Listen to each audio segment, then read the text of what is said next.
इस एक वर्ष में चाहे वह धारा 370 हो, 3 तलाक का मुद्दा हो, नागरिकता संशोधन कानून हो, या 1 करोड़ लोगों को आयुष्मान भारत के तहत ऑपरेशन करना हो, इस तरह के बड़े और गरीबों को मदद करने वाले, समाज के सबसे नीचे के तबके को मदद करने वाले सबसे कमजोर तबका कौन है? हमारे सबसे कमजोर तबके वो हिंदू, सिख, जैन, ईसाई, पारसी बहन जो दूसरे देशों से भाग करके आ गए प्रताड़ित होने के कारण, और उन्हें कोई जगह भारत में दिक्कत हो रही थी।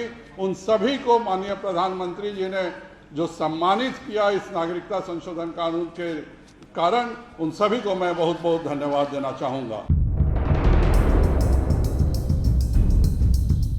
बिहार में बीजेपी की पहली वर्चुअल रैली में ही धारा 370 और 3 तलाक का मुद्दा उठ चुका है। विधानसभा चुनाव को लेकर बिहार में बीजेपी का चुनाव प्रचार जोरों पर है।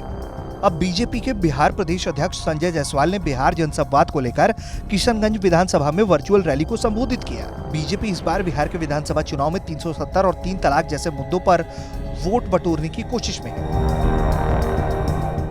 15 वर्षों में जो भी बिहार में विकास कार्य हुए हैं वह इसी बिहार सरकार की मेहनत का नतीजा है। वरना मुझे वह भी समय याद है कि जब मैं 2002 के दरमियान अपने परिवार के साथ सिलीगुड़ी से आ रहा था तो मैं सोचा कि 3 घंटे में पूर्णिया पहुंच जाऊंगा, पर मेरा पूरा दिन निकल गया और 7 बजे सुबह सिलीगुड़ी से चल करके 9 बजे रात को मैं पूर्णिया पहुंचा था। आप सब किशनगंज वासियों को यह अच्छे से याद होगा कि वह क्या समय था और किस तरह की विपरीत परिस्थितियों में आप सब रहते थे। एक भी इस बिहार की सड़क की हालत ठीक नहीं थी, एक कोई योजना नहीं थी, शाम को 5 बजे के बाद कोई निकलना नहीं चाहता था।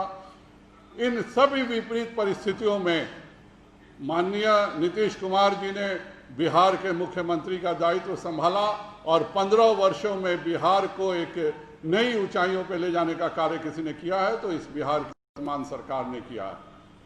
कोरोना के अभूतपूर्व संकट के दरमियान भी जिस धैर्य से माननीय श्री मंगल पांडे जी ने आज हमारे यहाँ ऑटोमेटेड मशीन से लेकर के हमारे अपने लोगों की रक्षा करने के लिए अस्पतालों में जो सेवाएं दी गई हैं, जहाँ वेंटिलेटर्स उपलब्ध कराए गए हैं, यह सब बिहार सरकार की देन है। उसके लिए मैं बिहार सरकार का बहुत बहुत धन्यवाद व्यक्त करता हूँ।